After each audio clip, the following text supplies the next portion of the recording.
DUP leader Arlene Foster photo Getty Sam McBride 4 hours Monday, December 18, 2017. The civil servant who spent more time than any other official on the design of Stormont's RHI scheme has accepted that his then-minister, Arlene Foster, should have been told of explicit warnings about the need for an emergency brake on the scheme if it ran out of control. Peter Hutchinson made the comment this evening at the end of a mammoth in front of the public inquiry into the scandal which played a critical role in toppling Mrs. Foster as First Minister and then the entire devolution project in Northern Ireland after it emerged that the botched incentive could cost public services in Northern Ireland about £500 million over 20 years. Mr. Hutchinson, a deputy principal-grade civil servant who on a day-to-day basis was running the renewable heat branch with the Department of Enterprise, Trade and Investment (DETI), faced more than 15 hours of questioning over 3 days.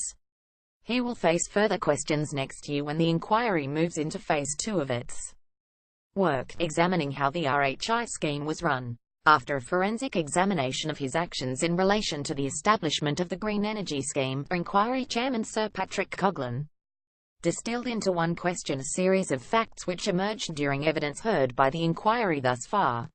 Mr. Hutchinson was asked about the decision to press ahead with opening the scheme in November 2012 without cost controls of any kind or an emergency power to suspend the scheme, despite the knowledge that the GB scheme had some cost controls and was introducing further such measures. It has already been revealed that Ofgem, the public authority which ran the scheme for Stormont, had, long before the scheme launched, repeatedly hammered home to the department that cost controls and other safeguards were necessary.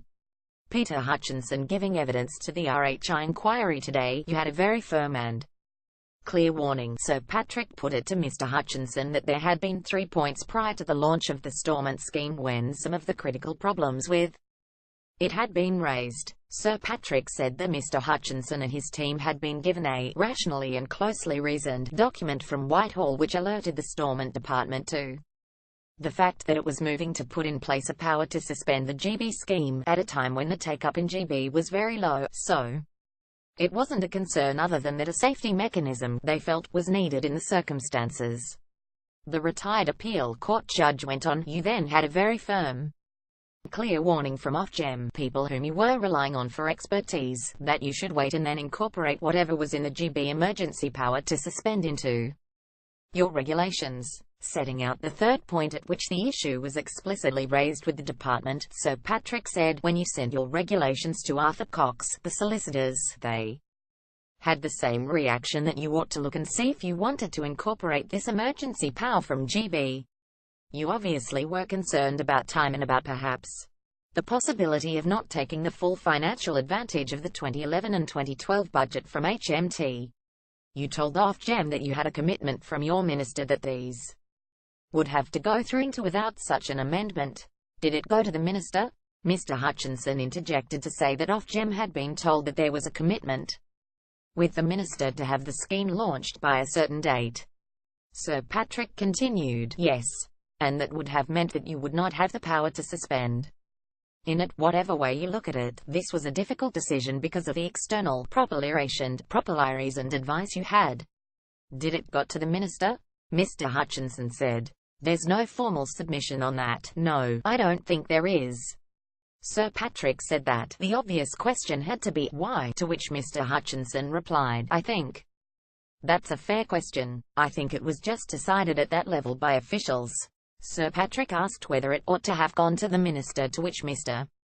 Hutchinson responded, "Yes, I think that's fair." Junior counsel to the inquiry Donal Lunny said that Mr. Hutchinson's boss, Fiona Hepper, had referred in a written statement to the inquiry to what she said was a conversation with Mrs. Foster following the Ofgem warning about the absence of cost controls.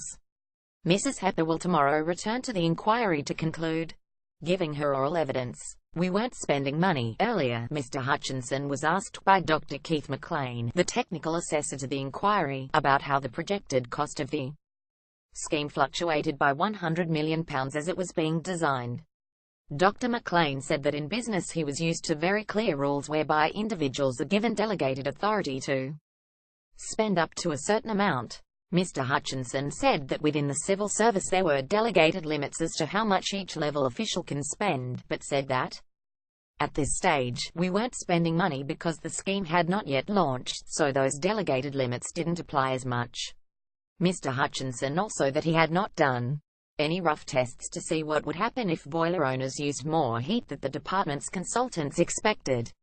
The consultants expected boilers to be run on average for 17% of the year. In fact, the average boiler was being run for more than 40% of the year, largely due to intensive heat users such as poultry farmers utilizing the scheme. Mr. Hutchinson said that he gave too much credence to the recommendation of consultants CEPA when they said that there should not be tiered tariffs, something which would have made it less lucrative to run a boiler for long periods of time because the subsidy would have been cut.